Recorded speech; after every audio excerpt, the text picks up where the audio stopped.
Manchester United's pre-season tour of America comes to an end this weekend with Borussia Dortmund in Vegas. This week, we've played twice, we've lost twice. We lost against Wrexham, that was the under-21s, and we lost against Real Madrid.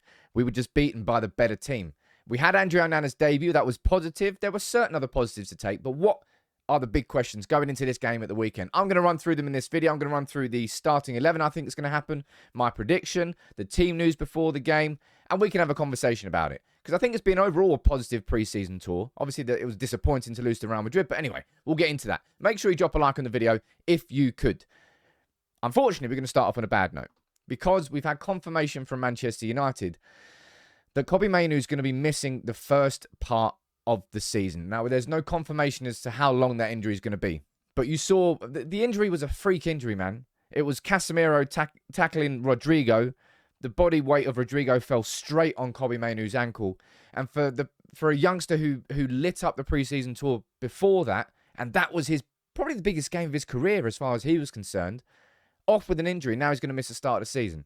It's devastating, really. I hope it's nothing more, because it was a freak injury. It's not like he, as I said, twisted his ankle or anything. It was just a full weight going down on his ankle. Kobbie, come back stronger. This season is his breakthrough season. And it's a bit devastating to see that that's cut, well, maybe not cut short because it's the opposite, but I suppose it's technically cut short. But he's just going to have to wait for that breakthrough. I'm still certain that it will happen this season, though. So let's run through the starting 11 for this game. Now, we've got the exact same squad minus Kobbie Mainoo. Joe Hugel's been added, and Johnny Evans has been added. Spoiler alert, I don't think either of them will start this game. You know what Erik ten Hag likes to do. He is a man who, well, you saw it last season, right? Anytime he could play his strongest team, he played his strongest team. And this, now we've got 2 games after this. Next weekend we've got, was it Lons at Old Trafford? And we've got Athletic Club in Dublin on the 5th and the 6th, I think. The weekend before we play Wolves. So we've got 2 more games back in the UK. Well, one in Ireland anyway. After this, I think Erik ten Hag will look to play some... Do you think he'll play players for 90 minutes in this game? You can let me know what you think. But one player who definitely will play 90 minutes is Onana.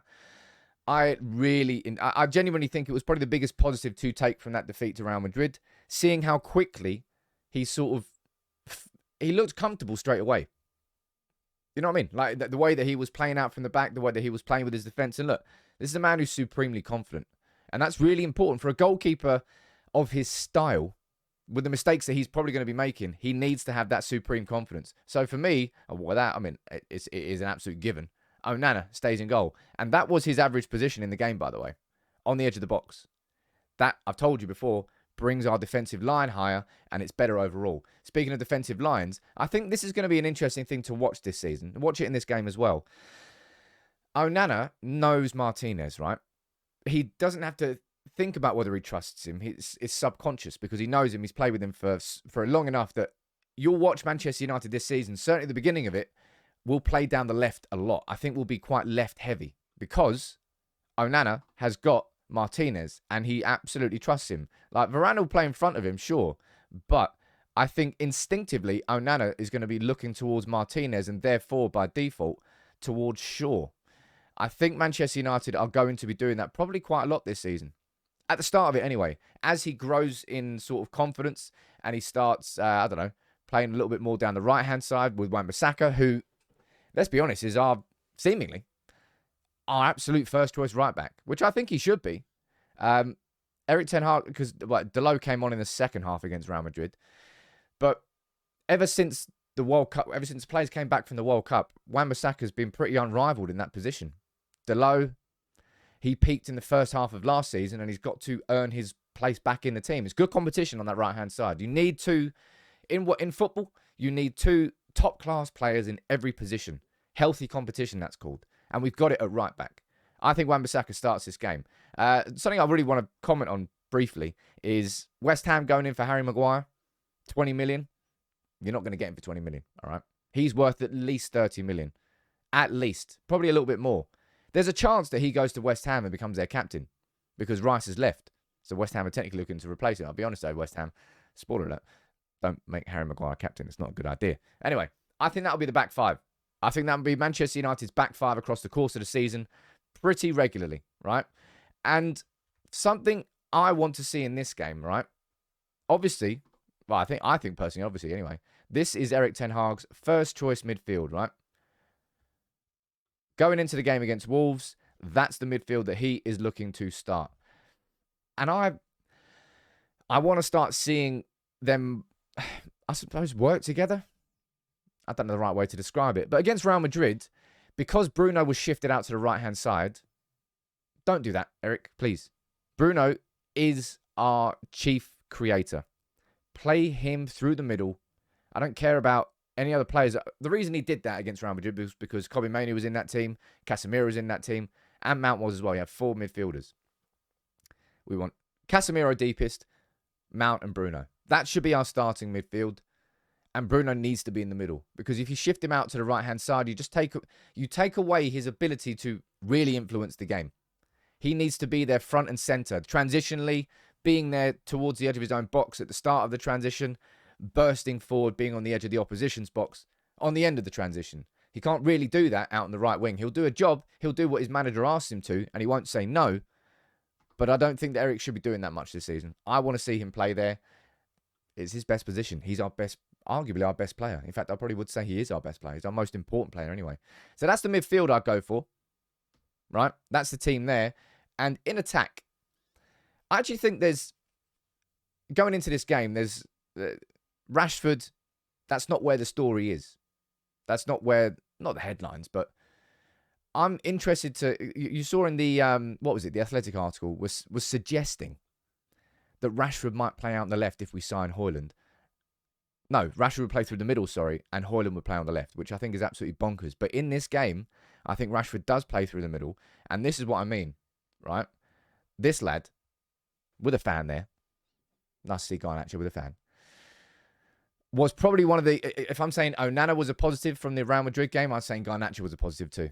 Every time he had the ball, he tried to run at the Real Madrid defence. It didn't always come off, but it won't do. Not as a winger. It's kind of part and parcel. It's why so many people used to be frustrated with Nani. I loved Nani. I was also massively frustrated with Nani when I watched him play. But he was always capable of bringing out that moment that changed the game. Garnacho is that guy. It's going to be really interesting to see what happens. Say if United do sign Højlund, right? And we've got Rashford and Garnacho as 2 options on that left wing. It's going to be interesting to see how Erik ten Hag balances that and keeps them both happy enough. But as has been reported, probably Højlund's not going to be starting every single game. So it'll probably be him drafted out and then Rashford going through the middle. And if Rashford is going to be playing through the middle this season, he has to build himself as a centre forward. Have that confidence. In that interview he had with Gary Neville on the Overlap, he said, look, I probably wasn't very good at playing centre forward when I was younger because I was impatient.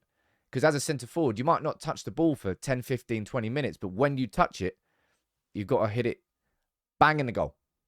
And Rashford didn't have that patience before. He said, look, I feel like I'm a bit better and more equipped to do that now. So maybe Rashford playing through the middle will happen more this season, and he's going to be better. But I'm looking at this guy as probably the big storyline for this game. Sancho, I think so far this preseason has looked really sharp. Genuinely quite excited about. I'll be honest, I was really excited about how Sancho looked last preseason, and it didn't quite work out in the season, right? But now that he's had his time out of the spotlight, he's back, he's looking just a couple of yards faster, a couple of milliseconds quicker on all the decisions that he's making. That goal that he scored against Arsenal, the perfect example. Ball in behind, he got his acceleration back. It looked like Dortmund Sancho. And he's playing against his former team, I think the first time since he's joined Manchester United. So it will mean a lot to him. And I think Jadon Sancho, because we're going to be playing Garnacho, I think we should be anyway. Because I think we should start Garnacho, because I think we should start Rashford, I think Garnacho goes out on the right-hand side. Anthony's had a mixed preseason. Not really a mixed preseason, he's just been a bit quiet. I think Sancho starts out on that right-hand side, Garnacho on the left, and Rashford through the middle. What do you think about that team?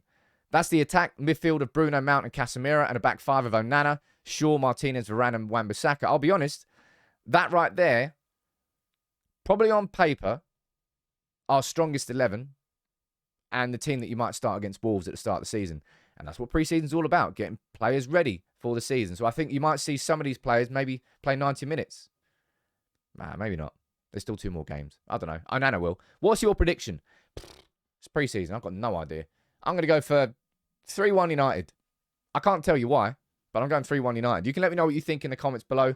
Who do you think will start? What do you disagree with? As always, fire it in the comments.